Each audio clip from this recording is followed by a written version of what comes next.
Tetina hatrany amin'ny 20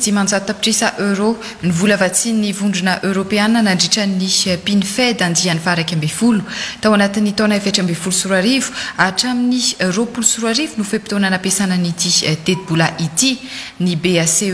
dia sampandraharaha eo anivon'ny ministeran'ny fitantanam-bola mandrindra ny fampiasana ny vola miaraka amin'ny vondrona Europeana. Ny atao hoe 11e fête ny anazy moa zany hoe fête moa dia hoe Fonds européen de développement zany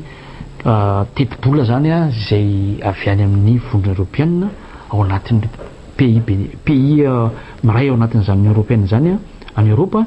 dia andihany zany izy io andihana vola ampiasaina omena amin'ny firenena anankiray. Ny 11e fête zany dia andihany faraka amby folo efa nisy zany andihany ray roa ka hatramin'ny folo talohan'izay ka io 11e fête io dia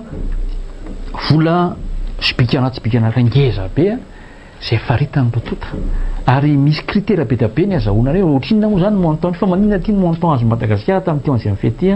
misy critère be da be ao anatiny izay hojerevan'ny vondrona européenne makasika ny firenena dia zay no ahafahany mamaritra hoe raha ireto zany ty aloha zany teti-bola menanareo fa ny dinikasa kosa manoloana hoe inona nampiasana ilay vola dia raha androtota midinika ao anatin'izay 11e fête zay hoe reto avy ary miteny ilana satria reto ny priorité ho anay amin'ny fampandrosoana amin'ny firenena. Ny anjara asan'ny BACE zany dia misy anankitelo araknesako teo misy zany le hoe manao ny coordination an'le asa rehetrarehetra izy zany dia misy manao promotion na programme miaraka amin'ny ministère mazava ho azy dia misy manao suivi fanaraha-maso sy ny fijerevana ny tomban'ezaka makasika ny fanatanterahana ny asa rehetrarehetra na ny programme na ny tetikasa izay atao any amin'ny faritra izay misy an'le tetikasa any.